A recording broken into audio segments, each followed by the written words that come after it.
प्रिय भक्तों, पूरे विश्व में जितना भी ज्ञान है उसमें भागवत गीता का ज्ञान सबसे ऊपर और सबसे बढ़कर है। आपकी हर समस्या का हल भागवत गीता में छुपा हुआ है। आपका हर प्रश्न का उत्तर भागवत गीता में मिलेगा। नमस्कार दोस्तों, आज हम एक ऐसे ज्ञान की बात करेंगे जो सदियों से इंसान के जीवन को सही दिशा दिखाता आ रहा है। ये है भागवत गीता।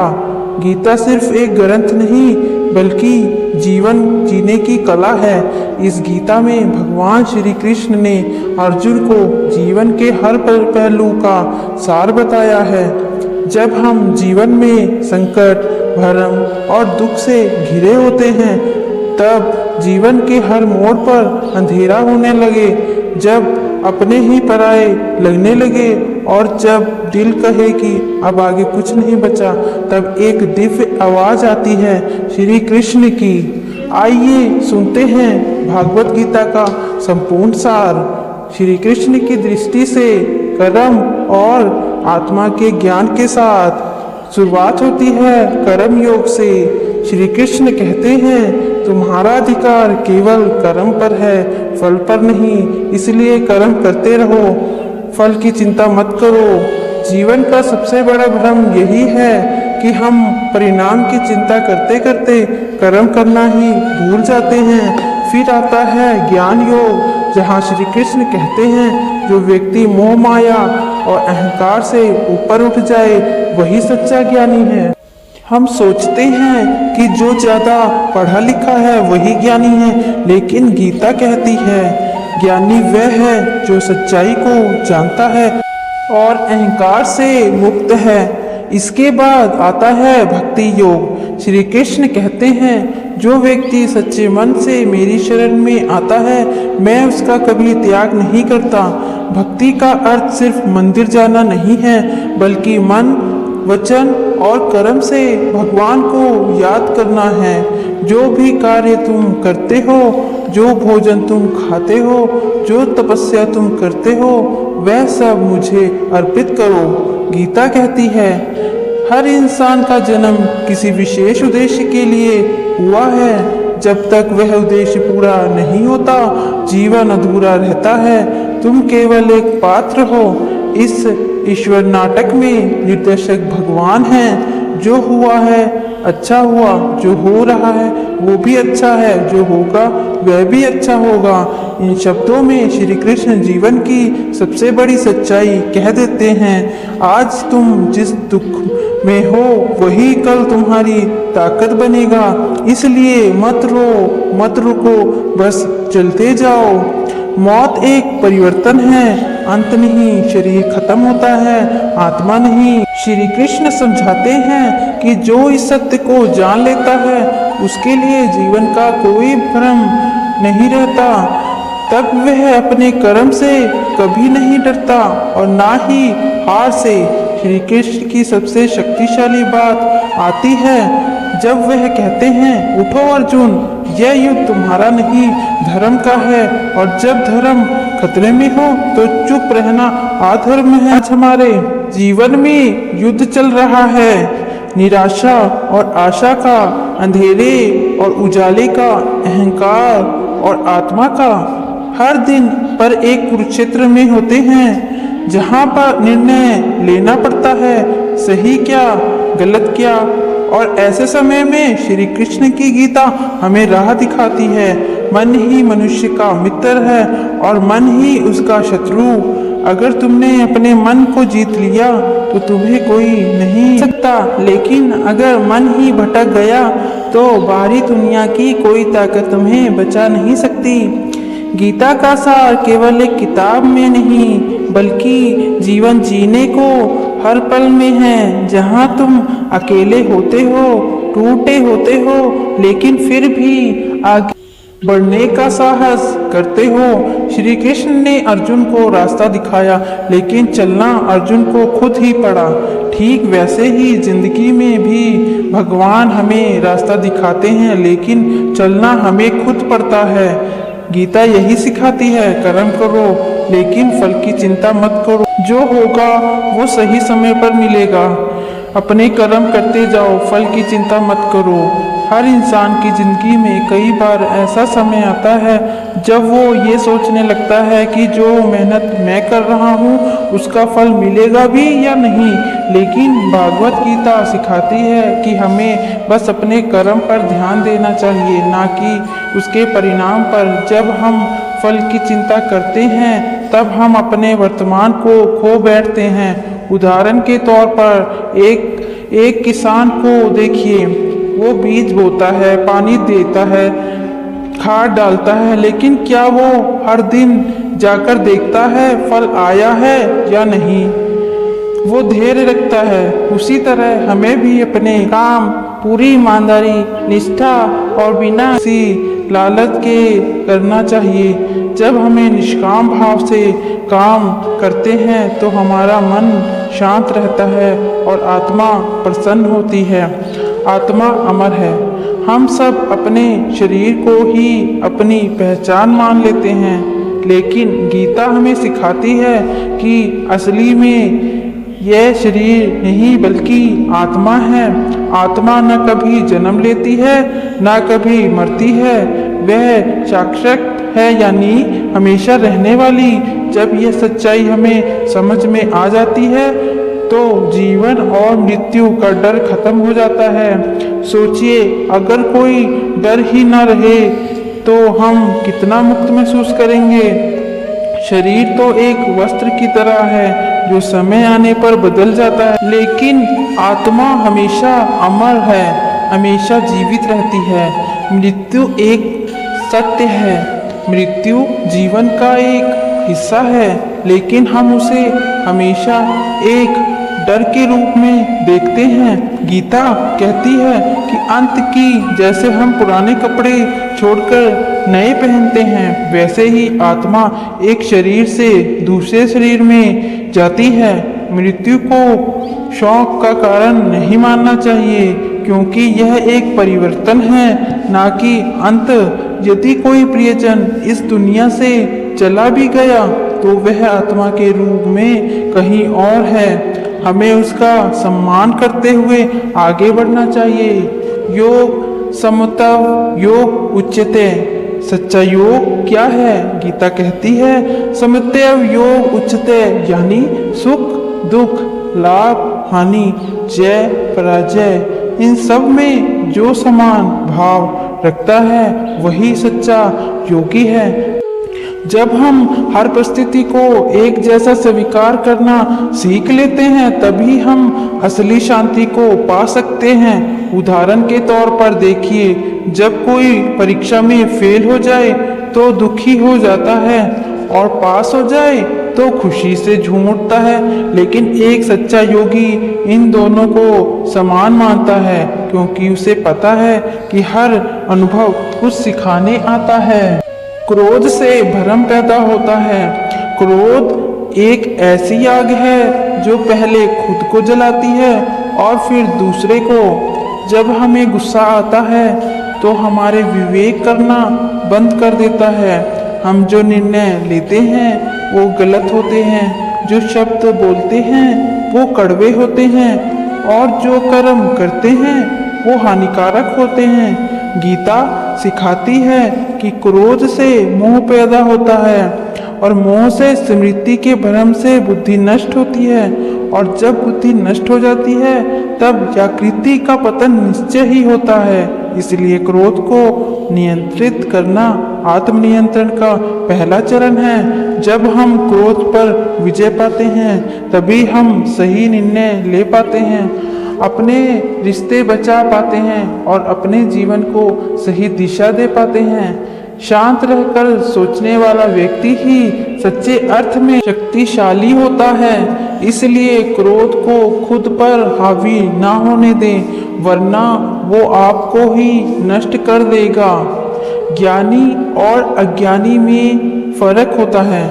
एक बार एक गांव में दो व्यक्ति रहते थे, एक पढ़ा लिखा और गहरा चिंतक और दूसरा साधारण बुद्धि का लेकिन अहंकार से भरा हुआ।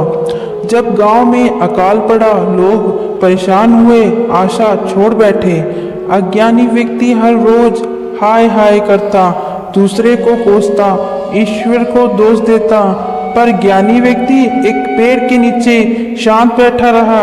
किसी ने पूछा, तुम इतने शांत कैसे हो? वह मुस्कुराया और बोला, यह भी बीत जाएगा। सुख और दुख जो जीवन की ऋतुएं हैं, जो जानता है कि यह संसार स्थायी नहीं है, वह कभी विचलित नहीं होता। यही फर्क है। अज्ञानी और परिस्थिति में बहता है, ज्ञानी उन्हें पार करता है। इंद्रियों पर नियंत्रण जरूरी है। ध्यान दो एक राजा की कहानी पर। उसके पास सब कुछ था, वैभव, सौंदर्य, स्वाद, संगीत और विलासिता। लेकिन एक दिन वह सब छोड़कर जंगल चला गया। किसी ने पूछा, राजा तुमने सब कुछ क्यों छोड़ा? वह बोला, मैंने पाया कि इंद्रियों का सुख क्षणिक है। जब तक मैं स्वाद, गंध, रूप और आवाज के पीछे भागता रहा, मन अशांत रहा। पर जब मैंने उन्हें नियंत्रित करना सीखा, तब शांति आई। इंद्रियां हमारी दिशा तय करती हैं। अगर उन पर नियंत्रण है तो जीवन में स्थिरता और संतुलन आता है। कर्म करना ही धर्म है। धर्मशास्त्रों में एक कहानी है, एक किसान की जो रोज सुबह सूरज से पहले उठता, खेत जोतता, बीज बोता और शाम को ईश्वर को धन्यवाद देता। गांव वाले उसकी पूजा करते थे, पर उसने कभी मंदिर का रास्ता नहीं देखा। एक बार किसी संत ने उससे पूछा, क्या तुम धार्मिक नहीं हो? वह बोला, मैं हर दिन अपना कर्म ईमानदारी से करता हूँ, किसी का बुरा नहीं सोचता और जो कुछ है उसमें संतुष्ट रहता हूँ। क्या इससे बड़ा कोई धर्म हो सकता है? यही सच है। सच्चा धर्म अपने कर्तव्य को बिना लालच और आलस से पूरा करना। ध्यान सबसे शक्तिशाली साधन है। एक बालक था जो बेहद चंचल था। उसका नाम हर वक्त किसी न किसी बात में उलझा रहता। एक दिन वह एक साधु से मिला। साधु ने उसे कहा, हर दिन बस 5 मिनट आंखें बंद करके बैठो और कुछ मत सोचो। शुरू में बालक हंसा, लेकिन धीरे धीरे जब उसने अभ्यास किया, उसका मन शांत होने लगा। कुछ वर्ष में वह स्वयं ज्ञानी बन गया। ध्यान से मन के तूफान शांत होते हैं, पर जब मन एकाग्र होता है तभी परम सत्य को देखा जा सकता है। मेरा हर रूप में ध्यान करो। एक भक्त हर दिन मंदिर जाता और मूर्ति की पूजा करता, लेकिन जब कोई भूखा मिल जाए तो उसे अनदेखा कर देता। एक दिन ईश्वर ने सपने में आकर कहा, तू मंदिर में मुझे खोजता है, पर मैं उस मंदिर में था जिसे तूने भगा दिया। उस दिन से उसने हर जीव में ईश्वर को देखना शुरू किया। गाय को चारा देता, बच्चे को पढ़ाता, वृंदों की सेवा करता। सच्ची पूजा सेवा में है, मंदिर में नहीं। जब तुम हर प्राणी में मुझे पहचानोगे, तभी तुम मुझे पाओगे। जो हुआ अच्छा हुआ। जब अर्जुन युद्ध भूमि में खड़ा था तो वह विचलित हो गया।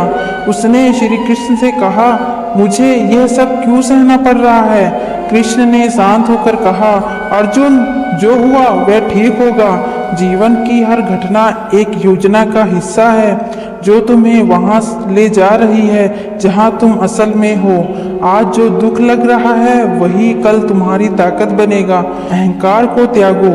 एक बार एक संत के पास एक राजा आया जिसने कहा, मैं सबसे बड़ा हूँ। संत ने उसे एक लोटा दिया और कहा, इसे भर के लाओ, पर गिरने मत देना। राजा ने कोशिश की, लेकिन पानी गिर गया और संत ने समझाया, तेरा लोटा अहंकार से भरा है, उसमें ज्ञान समा ही नहीं सकता। जब मैं और मेरा रहेगा तब तक तू कुछ नहीं सीख सकता। सच्चा ज्ञानी वही है जो खुद को जानता है पर खुद पर गर्व नहीं करता। भक्ति सबसे बड़ी साधन है। नारद मुनि एक दिन भगवान से बोले, हे प्रभु, इतने लोग हैं जो बड़ी पूजा करते हैं, कौन आपका प्रिय है?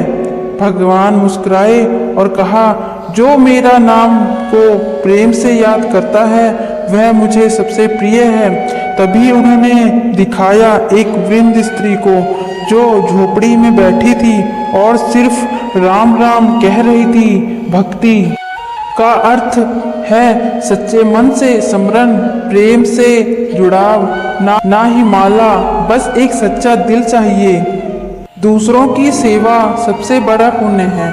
एक संत गंगा किनारे बैठे थे। जब उन्होंने देखा एक व्यक्ति वृद्ध महिला को पीठ पर लादकर नदी पार करवा रहा है, उन्होंने कहा, यह सच्ची पूजा है।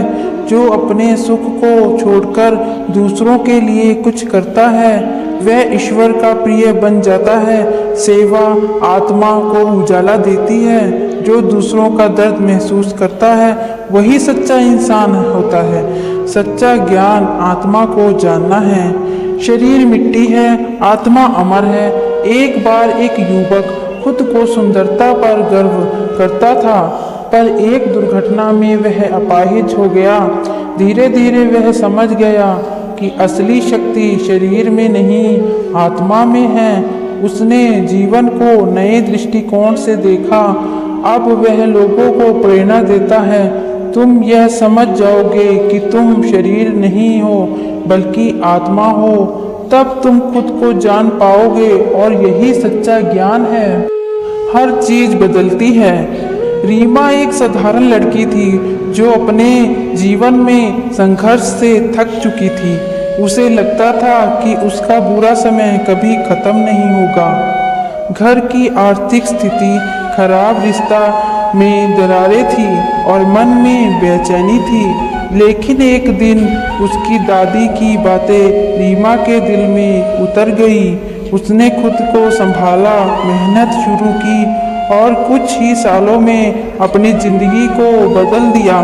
आज जब वह पीछे मुड़कर देखती है तो समझती है कि वही मुश्किलें समय उसकी असली ताकत बनी। सच में हर चीज बदलती है, समय हो या स्थिति, हमें बस धैर्य रखना होता है। आलस्य मृत्यु का कारण है। राज नाम का एक युवक था जो हमेशा टाल मटोल करता रहता था। उसका सपना था कि वह एक दिन बड़ा आदमी बनेगा, लेकिन वह अपने सपनों के लिए कोई मेहनत नहीं करता था। वह सुबह देर से उठता, सारा दिन मोबाइल पर वीडियो देखता और हर जरूरी काम को अकल से करता था। धीरे धीरे उसके जीवन में निराशा, बीमारी और तंगहाली आने लगी। एक दिन जब उसके पिताजी ने गुस्से में कहा, बेटा अगर अब भी नहीं जागा तो तेरी जिंदगी तुझसे दूर चली जाएगी, तब जाकर उसे झटका लगा। उसने उसी दिन फैसला किया कि वह आलस्य को छोड़ देगा। उसने मेहनत शुरू की और इस साल में वह एक सफल व्यवसायी बन गया। आज वह दूसरों को भी यही सीख देता है। आलस्य एक धीमी मौत है जो इंसान को जीते जी खत्म कर देती है। मनुष्य अपने विचारों से बनता है। अंश एक सामान्य परिवार से था, लेकिन उसके विचार असाधारण थे।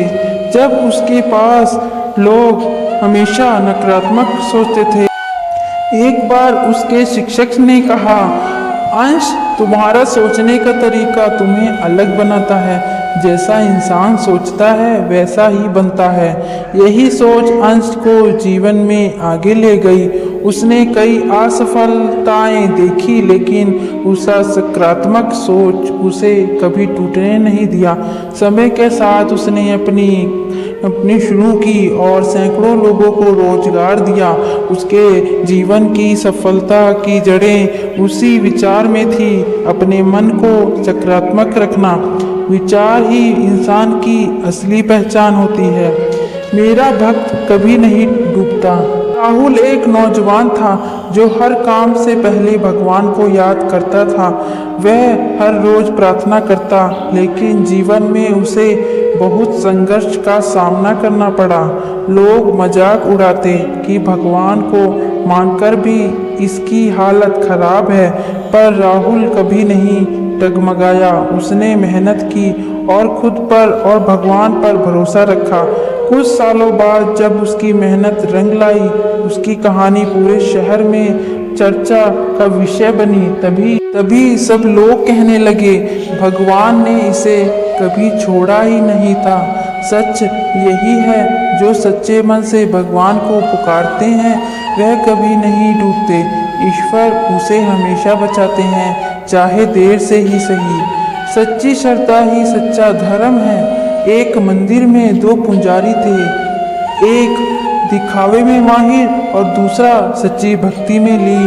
पहला पुजारी हर समय ऊंचे कपड़े पहनता, बड़ी आवाज में मंत्र पढ़ता और लोगों को दिखाता कि वह भगवान का कितना बड़ा भक्त है। दूसरा पुजारी चुपचाप सफाई करता, भक्तों की सेवा करता और बिना किसी दिखावे के भगवान से बात करता। एक दिन भगवान ने सपने में पहले पुजारी से कहा, तू मुझे बाहर ढूंढता रहा, पर मैं तेरे ही पास खड़े उस भक्त के दिल में था। तब जाकर सबको समझ आया कि सच्ची श्रद्धा मंदिरों में नहीं, मन में होती है। दिखावे की भक्ति नहीं, सच्चे दिल से ही की गई भक्ति प्रार्थना ही असली धर्म है। दूसरों को क्षमा करो। नैना को उसकी सबसे अच्छी दोस्त ने धोखा दिया।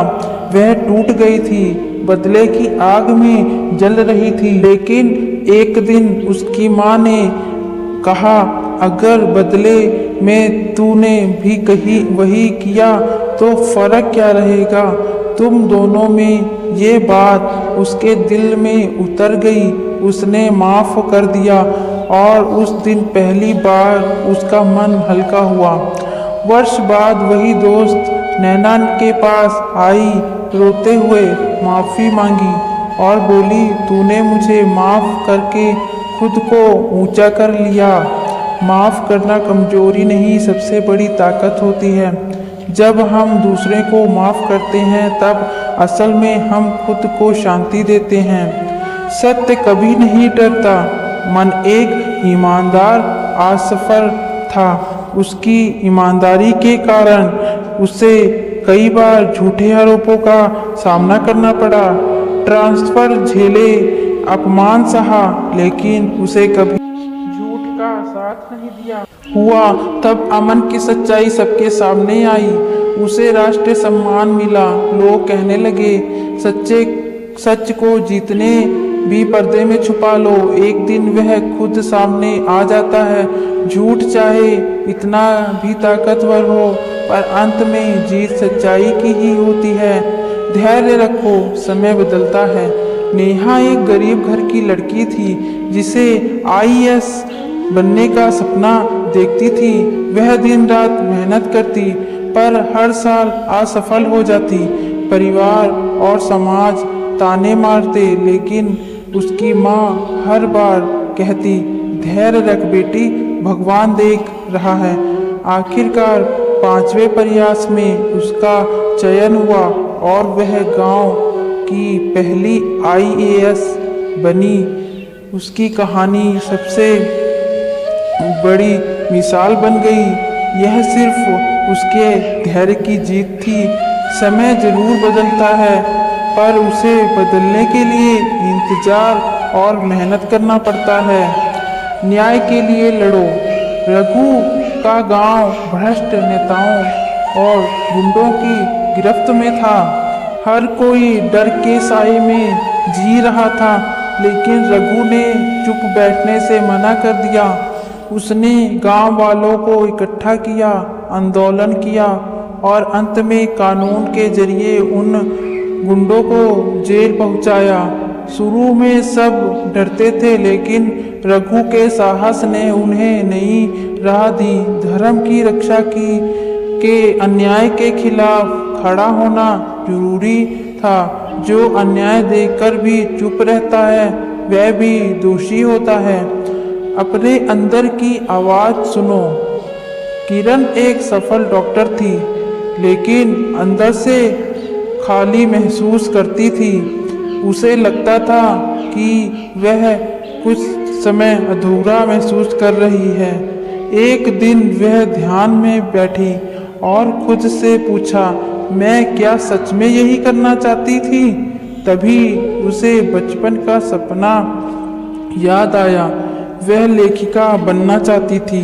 उस दिन उसने फैसला किया, अब वह अपनी आत्मा की आवाज़ सुनेगी।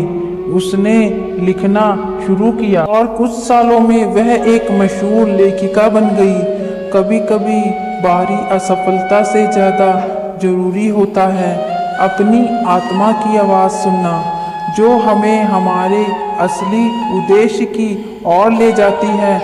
सब मुझसे जुड़कर मुक्त हो सकते हैं। आकाश बहुत पापों से घिरा हुआ था। उसे लगता था कि वह कभी भगवान के सामने नहीं जा सकता, क्योंकि उसका जीवन गलतियों से भरा था। लेखिका एक दिन साधु से कहा, ईश्वर ने कभी किसी को दूर नहीं किया। जो उसकी शरण में आता है वह उसे गले लगाता है। आकाश ने अपने जीवन में परिवर्तन लाया, सच्चे दिल से भगवान को पुकारा और धीरे धीरे उसकी जिंदगी सुधरती गई। भगवान का दरवाज़ा सबके लिए खुला होता है। जब हम दिल से पुकारते हैं तो वह खुद आगे बढ़कर हमें थाम लेते हैं। जैसा बीज बोओगे वैसा फल मिलेगा। रवि एक किसान था, लेखिका उसका बेटा था। शहर जाकर दूसरों को धोखा देने का काम करता था। रवि हमेशा कहता, बेटा, बुरे कर्म का फल भी बुरा ही होता है। पर उसका बेटा नहीं माना।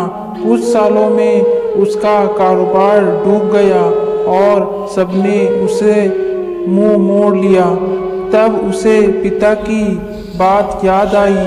उसने अपनी गलतियां सुधारी और अब वह ईमानदारी से जीता है।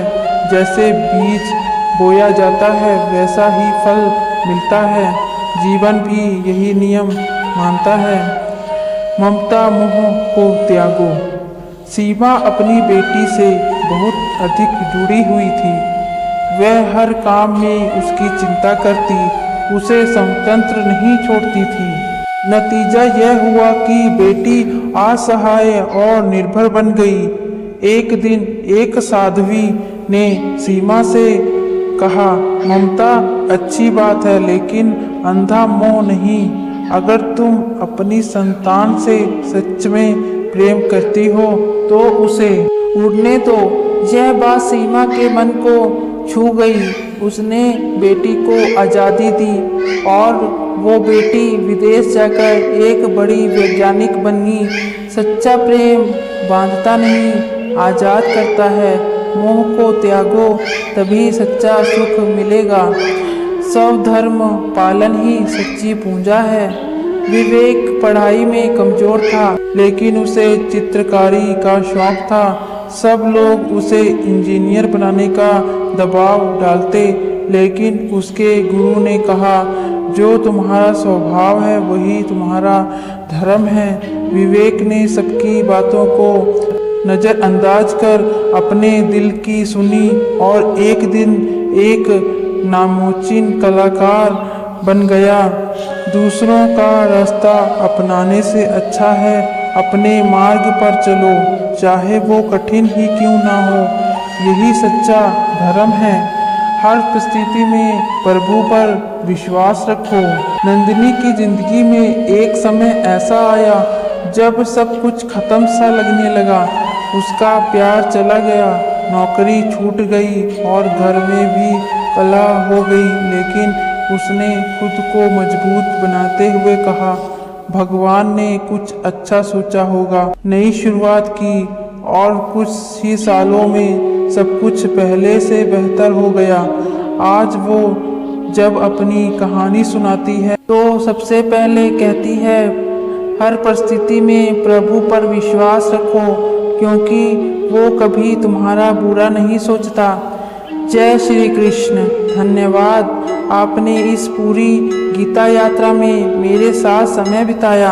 अगर आपको ये ज्ञान अच्छा लगा हो तो ज़रूर दूसरों के साथ भी शेयर करें। फिर मिलेंगे एक नई प्रेरणा के साथ।